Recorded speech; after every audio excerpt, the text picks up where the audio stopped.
벌써 5번째입니다. 오늘이 예배에 관해서 5번째 시간이 되겠습니다. 오늘 저는 여러분에게 이 땅의 상황이 아니라 여러분과 제가 하늘에 갔을 때 하늘에서 여러분과 제가 드려야 될 예배가 어떤 것인가, 그 예배가 여러분과 저를 기다리고 있다라고 하는 사실을 말씀을 드리도록 하겠습니다. 예배하면 우리가 우리의 생각이 의례 이 땅에서의 교회 안에서의 아니면 어떤 공간 안에서의 회중들의 모임을 생각하기가 쉽습니다. 그래서 예배하면은 여러분과 제 마음속에 많은 성도들이 모여서 교회에서 하나님을 찬송하고 말씀을 듣고 기도하는 이 상황을 우리가 상상하기가 쉬운데, 오늘 저는 이 땅의 차원을 떠나서 이제 카텐을 열고 여러분과 제가 마침내 도달해서 하나님께 드려야 될 예배, 우리를 위해서 준비되어 있는 예배가 어떤 것인가 하는 것을 생각해 보도록 하겠습니다. 오늘 여기 본문에서 보면은 이 땅의 상황이 아니에요. 사도 요한이 이 땅을 떠나서 하늘에 갔습니다. 자, 이때부터 교회는 사라지게 됩니다. 그러니까 이때에 교회가 휴업받는 거예요. 3장까지는 교회가 나와요. 4장부터는 교회가 사라집니다. 그리고 장면이 바뀌면서 하늘의 광경이 펼쳐지게 돼요. 그룹 천사, 스랍 천사들의 찬송과 수많은 천군 천사들의 찬송과 그리고 장로들의 24장로들의 찬송과 경배가 나와요. 그러니까 이 장면은 여러분과 제가 이 땅에서 한 번도 겪어보지 못한 광경이거든요. 이거 도대체 뭐냐? 이게 뭐냐? 자, 여기 나오는 그룹 스랍들 본 적도 없고 24장로들은 또 누구냐? 금관을 머리 쓰고 있는 24장로들은 누구냐? 하는 이 문제가 또 풀려야 되겠습니다. 자, 이 문제를 말하기 전에 먼저 여러분과 제가 드려야 될 그 예배, 하늘에서 여러분과 제가 마침내 하나님께 드려야 될 예배는 첫 번째 어떤 주제를 가지고 있나? 예배라고 하는 것은 이 땅이나 하늘이라는 주제가 같아요. 여러분과 제가 예배를 드리잖아요. 예배를 드리면 그 예배의 주제가 뭐냐? 우리가 하나님을 경배하고 예수 그리스도를 경배하는 그 경배의 그 중간 포인트에는 뭐가 있느냐? 그 중앙에 아니면 기반에 어떤 사실이 있기 때문에 우리는 하나님을 경배하고 예배하는 것인가? 하나님이 우리하고 친밀하기 때문에 그래서 하나님을 예배하는 것인가? 그러면은 내 부모님은 더 친밀하잖아요. 근데 부모님을 예배하는 사람은 없습니다. 내 아내, 내 남편은 더 친밀하잖아요. 그렇다고 내 남편을 예배하는 사람이 어디 있겠고 내 아내를 예배하는 사람이 어디 있겠습니까? 예배는 사람에게 하는 게 아니에요. 그래서 친밀합니다. 그러면은 그냥 그가 신이다. 그가 신이다. 신이기 때문에 하나님을 경배한다. 그럼 왜 신이기 때문에 우리는 경배해야 되느냐 하는 문제가 또 생겨나게 됩니다. 그래서 여러분과 제가 드리는 그 예배는 반드시 그 안에 그 하나님을 경배해야 될 만한 이유가 있다는 것과 그 사실이 무엇이냐, 이 예배 주제가 있다. 그 예배 주제를 커다란 주제, 물론 그분이 하나님이기 때문에 그분이 신이기 때문에 우리가 하나님을 경배하지만은 그분이 하나님이기 때문에 경배하는데 그 하나님 안에는 몇 가지 사실이 우리와 관련돼서 포함이 되어 있단 말이죠. 그게 주제예요. 그러니까 여러분과 제가 하나님께 예배를 드려올 때는 이 커다란 3가지 주제를 잊지 말자. 첫 번째가 창조. 하나님이 있게 했다. 모든 것을 하나님이 있게 했다. 그 있게 했다라고 하는 그 있음에 우리가 포함되어 있다. 그래서 하나님이 그걸 있게 했으면 악이 아니라 선이다. 하나님의 선한 뜻이 포함되어 있다. 그래서 하나님으로 말미암아 있게 된 여러분과 저는 그분을 사랑하고 경배하고 경외해야 된다. 그런데 있게 된 여러분과 제가 타락했다. 우리는 멸망에 빠질 수밖에 없는 거다. 인간은 하나님을 반역했고 하나님을 떠났고 하나님과 분리가 됐단 말이죠. 그 인간은 끝없이 하나님께 배반하고 반역을 일삼고 언제나 하나님, 나를 잊게 한 우주 만물이 잊게 한 그 하나님을 생각하지 않고 언제나 자기 생각에 빠져서 인간의 영광과 인간의 편리와 인간의 행복과 이런 것들만을 추구하는 그런 존재가 되어버리고 그렇게 살다가 60평생 70평생처럼 그리고 죽는다.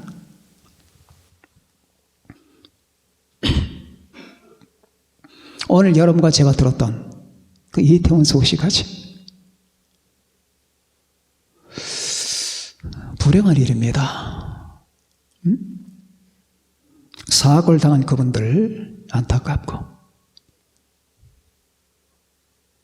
한데 자 이제 그분들만이 아니라 그분들의 그 모든 현상들은 대부분 온 인류를 대변하는 것 같아요. 무엇 때문에 거기 갔고 무엇을 하다가 사고를 당했고 그들의 마음속에 그들의 생각 속에 무엇이 있는 건가? 우리는 사고를 당하지 않았기 때문에 한 발 뒤로 물러나서 그 사건들을 조망할 수가 있습니다. 아, 나는 거기 안 갔는데. 그러나 우리 사람들이 행하는 모든 삶의 이 방식은 비슷해요. 그리고 우리는 깨달아야 됩니다.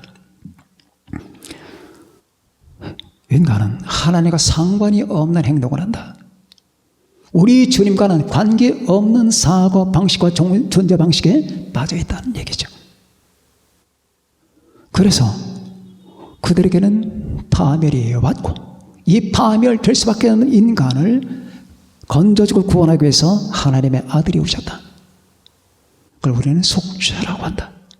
구속이라고 한다. 이 구속이 또 두 번째 주제가 됩니다.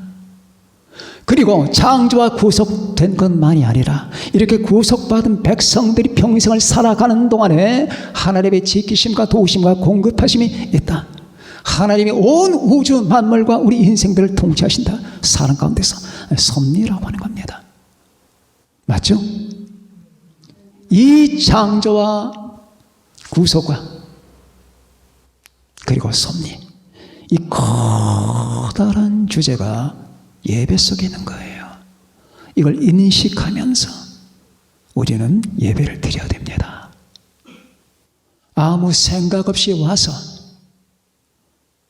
그 자리에 앉아 있는 게 아니라 그분이 우리를 만드셨다는 것과 그분이 우리를 구속하셨다는 것과 그분이 그리스도 안에서 사랑으로 여러분과 저를 다스리고 인도해 가신다라고 하는 이 사실에 대한 명쾌한 의식이 여러분에게 명확한 예배를 끌어내게 될 겁니다. 그런데 이게 천상에서 이루어지고 있어요. 천상에서. 자, 주님께서 하나님 아버지로부터 두루마리를 취하십니다. 이때부터 시작되는 거예요. 두루마리를 취하시면서 이 두루마리를 하나씩 이제 7인을 떼는 거예요. 하나씩 뗍니다. 이제 하나님의 계획, 하나님의 프로젝트가 하나씩 이제 이루어지기 시작하는 거예요. 대환란이 이제 시작되는 겁니다. 하나 떼고, 하나 떼고, 그 6개 인을 뗍니다. 그러니까 이 6인은 대환란 전체 상황을 말하는 거예요. 그리고 이 7번째의 인이 떼질 때 7 나팔이 등장합니다. 7 나팔은 전 3년 반을 의미하는 겁니다. 그런데 7번째 나팔이 불려질 때에 7 대접이 천사들에게 주어져요. 이 7 대접 심판은 후 3년 반이에요. 그러니까 다시 한번 정리하게 되면은 이 7 이는 대환란 전체 계략 상황을 말하고 그리고 7 나팔은 전 3년 반의 환란을 말하고 7 대접은 후 3년 반의 심판을 의미하는 거예요.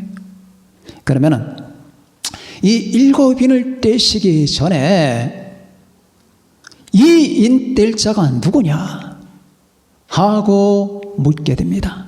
그런데 이 물음도 전에 하나님의 보좌를 둘러싼 24장로가 나와요. 보셨죠? 24장로. 이게 누구냐 그 말이에요. 자, 이제 해석이 분분합니다. 24장로.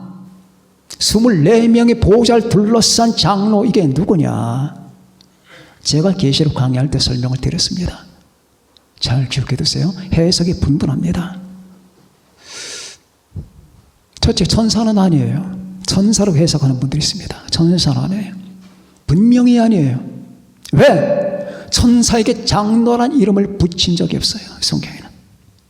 천사는 장로가 아니에요. 장로는 사람에게만 해당되는 거예요. 천사는 아니다. 그럼 누구냐? 희한한 장면이 하나 있다. 우리가 이사야 6장을 보거나 에스겔을 보게 되면 하나님의 보좌를 보는 장면이 나와요. 이사야 6장 보셨죠?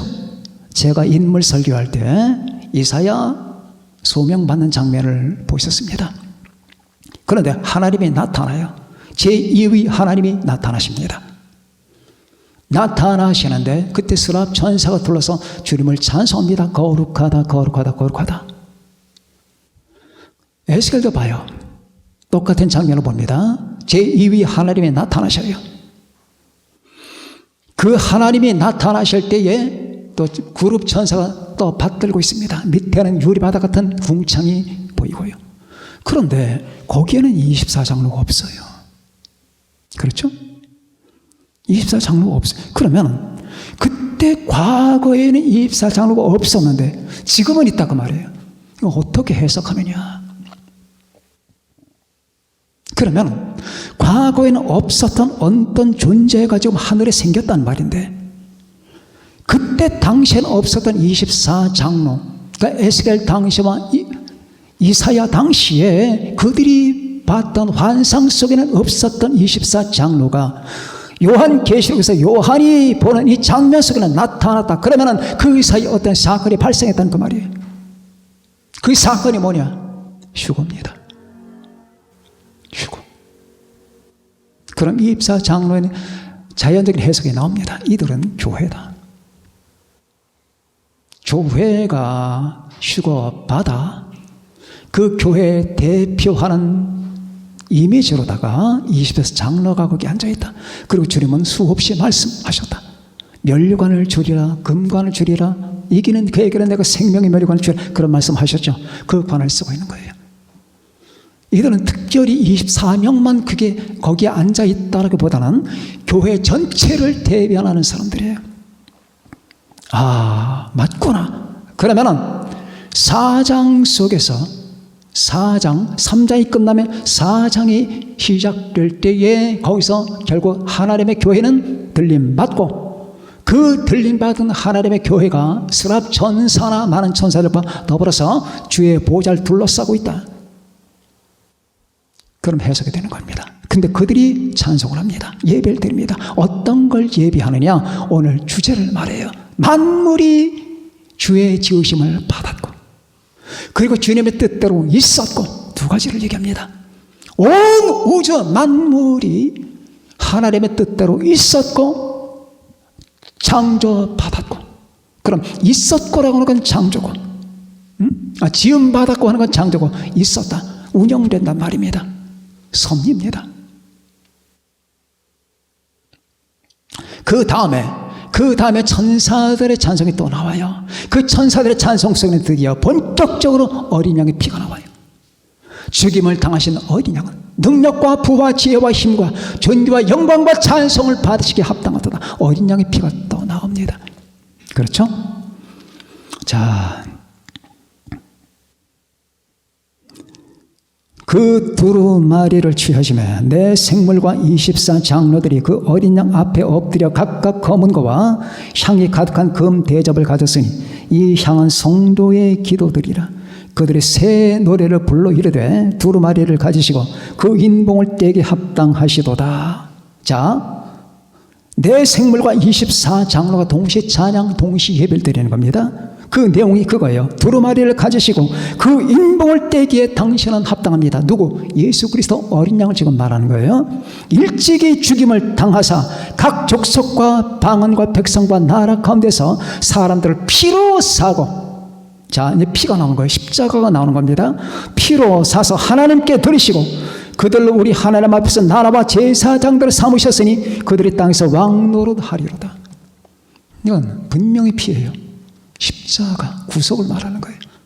다시 말하면 이때의 24장로와 천사들의 예배의 주제는 주님의 구속이었단 말이에요. 맞죠? 구속이에요. 그리고 후에 보좌를 둘러싼 수많은 천군 천사의 그 찬송의 주제가 바로 이거예요. 죽임을 당하신 어린 양은.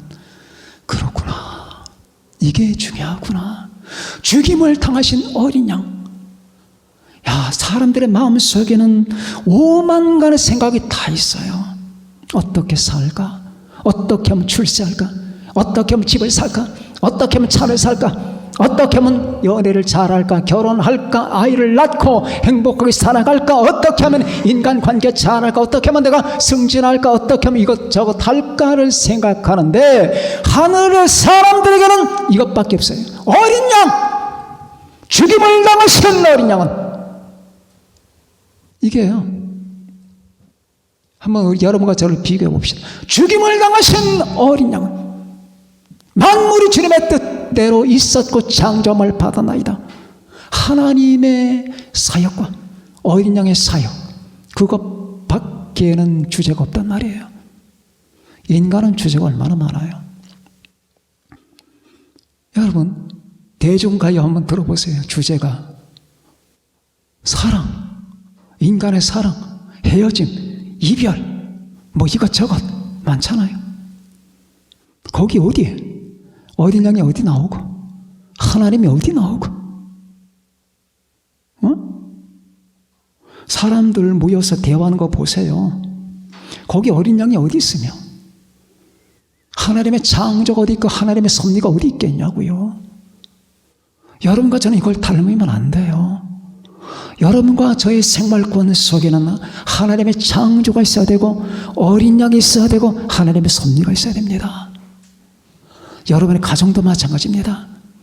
여러분과 저의 가정 속에는 하나님이 계시고 하나님의 창조 사역에 대한 인식이 있고 어린 양의 구속 사역에 대한 감사와 감탄이 있으며 언제나 우리 주님이 날 인도하신다. 여호와는 나의 목자신 내게 부족함이 없으리로다. 그가 나를 푸른 풀밭에 누우시며 쉴 만한 물가로 인도하시는도다. 이처럼 하나님의 사랑의 섭리에 대한 인식으로 말미암아 여러분의 가정 속에 예배가 있고 하나님께 대한 감사가 있는 거예요. 하나님 우리를 도와주세요. 우리가 힘들어요. 돈 좀 주세요. 물론 하나님 그 기도도 들으십니다. 그런데 그것은 예배의 기본 주제에 벗어난 거예요. 예배의 기본 주제에 벗어났던 그 말입니다. 하나님의 창조에 대한 신비, 예수 그리스도의 구속에 대한 이 같은 감탄과 감격, 우리 하나님의 인도하심과 섭리에 대한 놀라움, 이런 것들이 없잖아요. 그게 여러분과 제게 지금 이 사실을 보여주는 겁니다. 우리가 이 장면을 보면서 우린 다시 한번 우리 자신을 살펴보고 반성도 하고 또 배우기도 하죠. 아, 그렇구나. 하늘나라의 예배는 바로 이런 것이구나. 따라서 여러분과 제가 이 땅에서 예배를 드릴 때는 이걸 본받아야 됩니다. 그래서 여러분과 제가 모일 때마다 이걸 찬송합니다. 주 하나님 지으신 모든 세계 내 마음속에 그리워볼 때, 이건 창조를 노래하는 겁니다. 그렇죠? 예수 나를 위하여 십자가를 질 때 세상 죄를 지시고 고쳐 당하셨네. 피와 같이 붉은 죄 없는 이가 없네. 이건 구속입니다. 그렇죠? 구속이에요. 어린 시절에 제가 불렀던 노래, 저들의 고운 백합 우리는 보나니 그 곱고 고운 맵시는 참 아름다워요. 하나님 우리 아버지 날 기르시는데 우리는 무엇 위하여 걱정을 하리요. 그 어린애들이 눈 반짝반짝하면서 그 궤도 찬송을 보면서 그 노래를 할 때 우리 주님께서 얼마나 기뻐하셨을까요? 저들의 고운 백합화, 우리는 보나니 그 곱고 고운 맵시는 참 아름다워요. 하나님 우리 아버지 날 기르시는데 우리는 무엇 위하여 걱정을 하리요. 새들과 꽃을 기르심 우리는 보나니. 하나님의 창조와 섭리, 그걸 노래하잖아요. 걔네들은 자신들이 하나님의 창조를 노래하고 있는지조차도 모르면서 하나님을 창조하고 있다, 그 말입니다. 그러나 여러분과 저는 다르잖아요. 이제 어른이 됐잖아요. 어른이 됐으면 내가 이 자리에 왜 앉아 있는지, 내가 지금 앉아서 뭘 하는 거지, 이 무엇이라고 하는 것 속의 주제는 무엇인지를 분명히 인식해야 되는 거예요. 있습니까? 두 번째,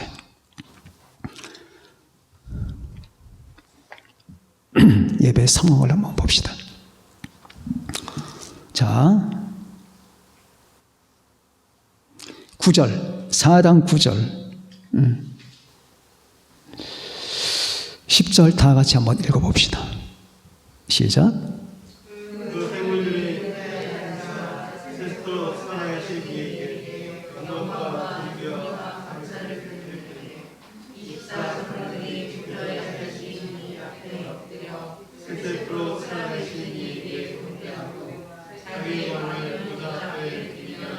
네, 거기까지.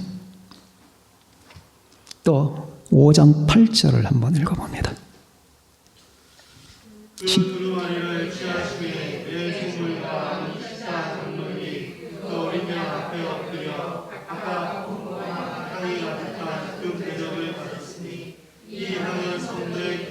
네, 자, 특별한 용어들이 나옵니다. Before God, 하나님 앞에. In front of God, 우리 주 앞에.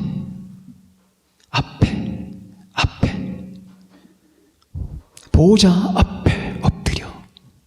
직대란 말이에요. 대면하는 거예요. 그렇죠? 대면하는 거예요. 지금 여러분과 저는 대면 예배가 아니에요. 사람들끼리 대면이죠. 한때 대면 예배니 비대면 예배니 한참 유행했었죠. 그 대면이 아니에요. 여러분과 저는 지금 하나님과의 관계 속에는 비대면 예배예요. 영적으로만 대면하는 거예요. 그렇죠? 성령 안에서, 그렇다고 하나님 없이 예배드리는 게 아니라 하나님을 대면하는 거예요. 직대간이란 말이에요.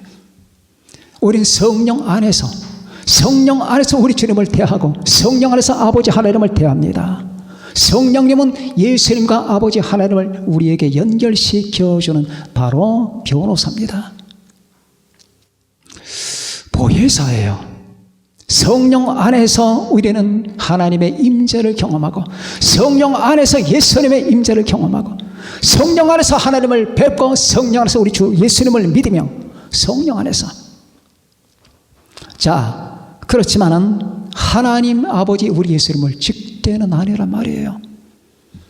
왜? 이 땅에 아직 남아있기 때문에, 이 땅에 살아있기 때문에, 이 땅에 남아있는 사람은 하나님의 얼굴을 뵐 수가 없기 때문입니다. 그리하여 끝없이 여러분과 제 마음속에는 사무치는 마음이 생겨납니다. 하나님이여, 당신의 얼굴을 보여주옵소서. 내가 당신의 얼굴을 볼 수 있게 해 주옵소서. 주여, 그때 시편 27편 보니까 너희는 내 얼굴을 찾으라 하실 때 내 마음이 주께 말하되 여호와여, 내가 주의 얼굴을 찾으리다 하였나이다. 주의 얼굴을 내게서 숨기지 마시고 주의 종을 놓아여 버리지 마소서. 주는 나의 도움이 되셨나이다. 얼굴 계속 얼굴이 나와요. 하나님의 얼굴에 대한 사모감 때문이에요. 구약 성경의 축도라고 할 수 있는 민수기 6장 24절에 보면 이런 말이 나옵니다. 여호와는 내게 복을 주시고 너를 지키시기를 원하며, 여호와는 그의 얼굴 내게 비추사 은혜 베푸시기를 원하며, 여호와는 그 얼굴을 내게로 향하여 드사 평강 주시기를 원하노라. 계속 얼굴이 나와요. 그러면은 이 모든 것 속에서 우리 인간은 끝없이 하나님께 대한 사모감을 갖고 있다는 걸 말하는 겁니다. 우리는 하나님을 사모합니다. 우린 주 예수님을 갈망합니다. 주여, 나는 항상 당신을 동경합니다. 언제나 내가 주의 얼굴을 비오리까? 여호와여, 하나님이여, 사슴이 신의 물을 찾게 갈급함같이 내 영혼이 주를 찾게 갈급하리이다. 내 영혼이 하나님, 곧 살아계신 하나님을 갈망하나니 내가 어느 때 나가서 하나님의 얼굴을 배울까? 이게 뭡니까? 아마 구원받고 주님과 연합되고 내 안에 성령 충만한 사람은 제가 지금 무슨 말을 하는지 다 아실 겁니다. 우리는 어떤 때는 미칠 것 같아요. 하나님의 얼굴을 보고 싶어서, 우리 주님을 대하고 싶어서, 직대하고 싶어서. 이게 우리의 사실이에요. 우리는 구원의 감격이 넘쳐나요.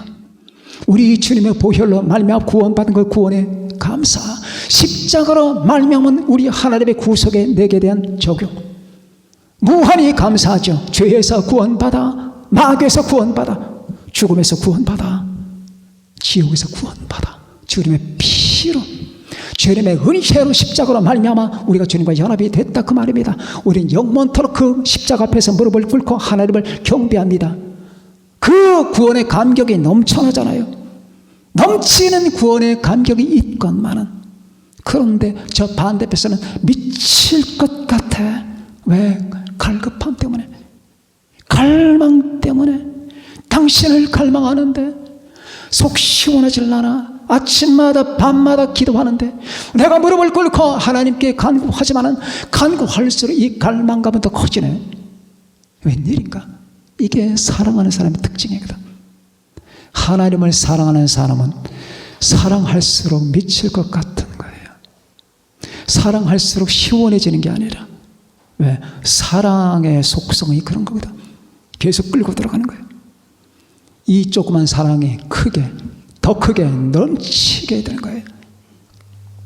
자, 그런데 그러면 이건 끝없이 일방통행인가? 아닙니다.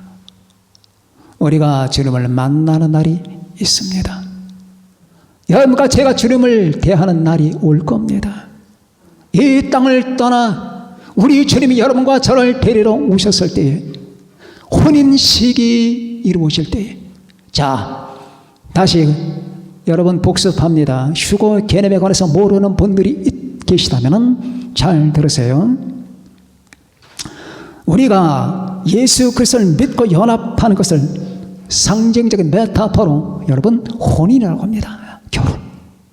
이 결혼은 세 단계로 이루어지는 거예요. 첫 번째, 혼인 언약. 그렇죠? 예수 믿을 때 내가 그분을 영접하고, 그래서 내가 주님 안에 거하고 주님이 내 안에 거하시는 이 영적인 연합을 우리는 혼인했다, 영적으로. 근데 주님께서는 주의 핏값을 주고 이걸 이루신 거예요. 너와 나는 약혼했다. 우린 이 땅에서 약혼자예요. 아직 결혼자가 아니에요. 약혼자예요. 주님과 약혼한 겁니다. 이게 혼인 언약이에요. 이 혼인 언약이 실현될 때가 있을 겁니다. 언제? 주님께서 나를 데리러 공중 강림하실 때. 그때 취부, 아내를 취한다, 그 말이에요. 그건 실현이야. 그래서 이 혼인식은 공중에서 이루어지는 거예요. 공중에서. 새 예루살렘상에서 말입니다. 더 정확하게 말해서. 그럼 이 혼인식이 이루어진다면 혼인잔치가 나와. 그래서 언약과 실현과 잔치, 언약, 실현, 잔치, 언약, 실현, 잔치, 이 세 가지를 기억해 두세요. 그 잔치는 언제 하느냐? 우리가 이 땅에 내려오기 직전에, 지상 재림 직전에, 7년 환란 기간 중에 하늘에서. 자, 그런데 우리는 그때까지는 병에 걸려 있어요. 내가 사랑으로 병이 났으면 나는 사론에 수선하여 골짜기에 백합화로다. 여자들 중에 내 사랑은 가시나무 가운데 백합화 같도다. 남자들 중에 나의 사랑한 자는 숲풀 가운데 사과나무 같구나. 내가 그 그늘에 앉아서 심히 기뻐하였고 그 실과는 그 열매는 네 입에 달았도다. 그가 나를 인도하여 잔치집에, 자, 잔치집에 이제부터 휴거가 벌어지는 거예요. 그가 나를 인도하여 잔치집에 들어갔으니 그 사랑은 내 위에 깃발 이루구나. 주님이 나를 사랑한다는 그 사랑, 십자가의 사랑, 그것은 내 위에 깃발 이루구나. 너희는 그런데 얼마나 기뻐해야 돼? 너희는 건 포도로 내 힘을 덮고 사과로 나를 시원하게 하라. 내가 사랑함으로 병이 생겼습니다. 사랑병. 이게 바로 현실이에요. 주님을 아는 자, 믿는 자, 그 은혜에 감격한 사람은 사랑병에 걸리는 거예요. 사랑병에 걸리지 않은 사람은 진실한 기독교인이 아니에요. 사랑 때문에 몸부림을 치고, 사랑 때문에 갈급증에 빠지고, 목말라하고 계속 물을 들이켜. 기도할 때마다 들이키네. 예배 드릴 때마다 막 물을 들이켜. 그런데 이 갈증이 해소되지 않아. 왜? 사랑병 때문에.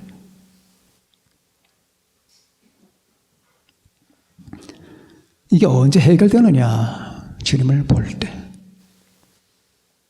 그때 직대하는 거예요. 직대.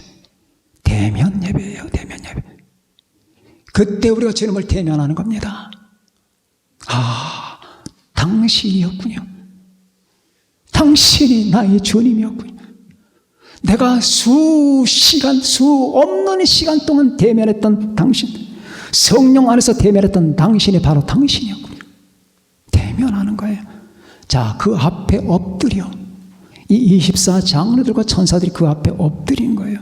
엎드리고 멸관을 갖다 바치고 향을 피우고, 이게 대면 예배를 하는 겁니다.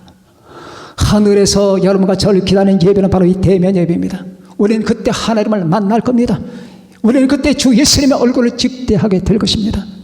우리는 그때 우리 마음속에 남아있던 의구심의 구름들이 사라지게 될 겁니다. 우리가 지금은 거울로 보는 것까지 힘이 하나, 그때는 얼굴과 얼굴에 대하여 볼 것이요. 아, 이거였구나. 고린도전서 13장의 말씀이 이거였구나. 우리가 지금은 거울로 보는 것까지 힘이 하나, 그때에는 얼굴과 얼굴에 대하여 볼 것이요. 지금은 내가 부분적으로 아나, 그때에는 주께서 나를 아신 것 같이 내가 온전히 알리라. 믿습니까? 직대하는 거예요.